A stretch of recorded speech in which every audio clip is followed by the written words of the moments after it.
नमस्कार, मैं हूं दिव्यांजलि मोइत्रा। कोरोना भले ही देश में हाहाकार मचा रहा हो, लेकिन मजाल है जो चुनावों पर इसका असर हो जाए। यही वजह है कि स्कूल, कॉलेज से लेकर ऑफिस, जिम, पार्क सब कुछ बंद है। लेकिन छोटे से छोटा और बड़े से बड़ा चुनाव तय तारीख पर ही हो रहा है।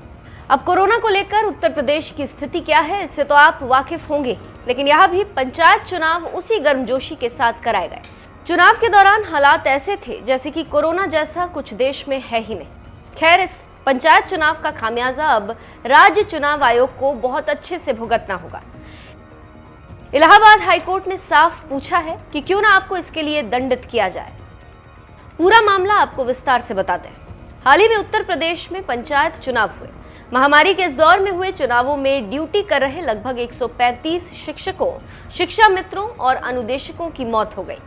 ऑन ड्यूटी सरकारी कर्मचारियों की मौत की खबर सामने आनी थी कि हड़कंप तो मचना ही था। इस पूरे मामले पर अब इलाहाबाद हाईकोर्ट ने राज्य चुनाव आयोग को जमकर फटकार लगाई और पूछा है कि क्यों ना आपको दंड दिया जाए। आपको बता दें, इन सरकारी कर्मचारियों की मौत का मामला अब गर्माता जा रहा है। राष्ट्रीय शैक्षिक महासंघ ने इस महामारी के दौरान चुनाव कराने और कर्मचारियों की जान जोखिम में डालने को लेकर नाराजगी जाहिर की। महासंघ ने मुख्यमंत्री को चिट्ठी लिखकर पंचायत के चुनाव स्थगित करने के साथ साथ मृतकों के परिवार को 50 लाख का मुआवजा देने की मांग की।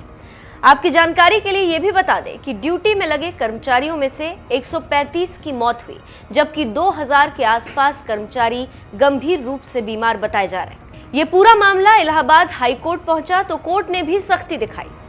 मंगलवार को हुई सुनवाई के दौरान कोर्ट ने 27 अधिकारियों से इस पूरे मामले पर सफाईनामा मांगा। कोर्ट ने पूछा है कि पंचायत चुनाव के दौरान कोविड गाइडलाइंस का पालन करने में आप कैसे असफल रहे, इसके लिए क्या आपको दंडित नहीं किया जाना चाहिए। यूपी में बढ़ते कोरोना के कहर को देखते हुए हाईकोर्ट ने सरकार को आदेश दिया कि वो दिन में कम से कम 2 बार हेल्थ बुलेटिन जारी करे। आपको बता दें, यह आदेश जस्टिस सिद्धार्थ वर्मा और जस्टिस अजीत कुमार की पीठ ने खुद पूरे मामले का संज्ञान लेते हुए दिया। कोर्ट ने इस दौरान राज्य में ऑक्सीजन की कमी को लेकर भी टिप्पणी की और कहा कि सभी सरकारी और प्राइवेट अस्पतालों में रेमडेसिविर का इंजेक्शन और बाकी सभी जरूरत की दवाइयां मिलती रहनी चाहिए। बहरहाल, अब इस पूरे मामले की अगली सुनवाई 3 मई को होगी। आप बताइए, चुनावों में ऑन ड्यूटी हुई 135 मौत का जिम्मेदार आप किसे मानते हैं? आपको क्या लगता है, हाईकोर्ट ने जिस तरह से राज्य चुनाव आयोग को लताड़ लगाई वो जायज है?